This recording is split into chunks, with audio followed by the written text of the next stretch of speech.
السلام علیکم دوستو، ہمارا آج کا موضوع ہے انجیکشن ویسٹن، جو حال ہی میں بین ہوا ہے۔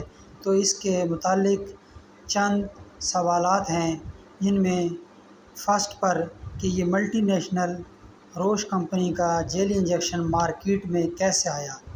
نمبر 2 پر ہے کہ اس جیلی انجیکشن سے کتنے افراد متاثر ہوئے۔ تھرڈ پہ ہے نگران وزیر اعلیٰ محسن نقوی نے ایکشن لیتے ہوئے کتنے ڈرگ انسپکٹر کو معطل کیا۔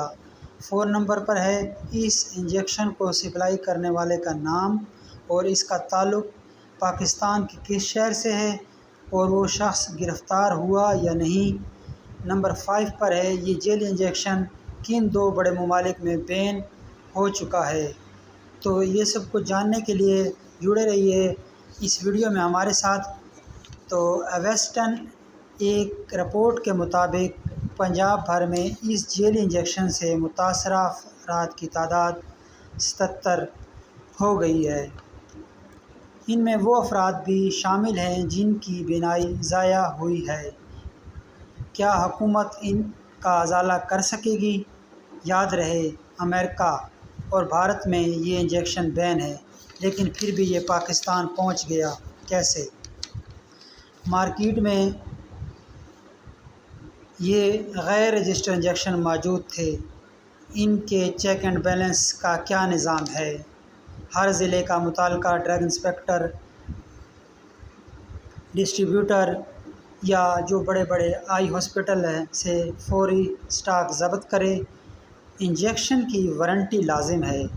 وارنٹی ملتے ہی بہت سے چہرے بے نقاب ہو سکتے ہیں، کیونکہ وارنٹی ہی واحد چیز ہے جو اس چیز کی گارنٹی ہوتی ہے کہ جو اس کو سپلائی کر رہا ہے یا ڈسٹریبیوٹ کر رہا ہے یا اس کو مینوفیکچرنگ کر رہا ہے، وہ اس کے اوریجنل اصل ہونے کی گارنٹی دیتا ہے۔ تو وارنٹی کے بغیر اس کا چور مشکل سے پکڑا جائے گا۔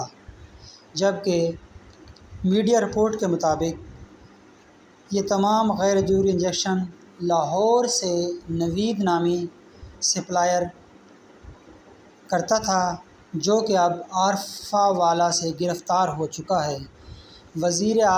نگران وزیر اعلیٰ محسن نقوی نے ایکشن لیتے ہوئے 11 ڈرگ انسپکٹر کو معطل کر دیا، لیکن ہمارا سوال ہے کہ بینائی کھو جانے کا ازالہ کیسے ہوگا؟ سب کو حکومتی تحقیقات کے نتائج کا انتظار ہے۔ اللہ خیر کرے گا۔ تو دوستو، یہ تھی ہماری آج کی ویڈیو۔ اگر آپ کو ہماری یہ ویڈیو پسند آئی ہو تو پلیز اس کو لائک کریں اور سبسکرائب لازمی کریں۔ یہ آپ کی طرف سے محبت ہوتی ہے ہمارے چینل کو آگے بڑھانے کے لیے۔ اگلی ویڈیو تک کے لیے اجازت۔ اللہ حافظ۔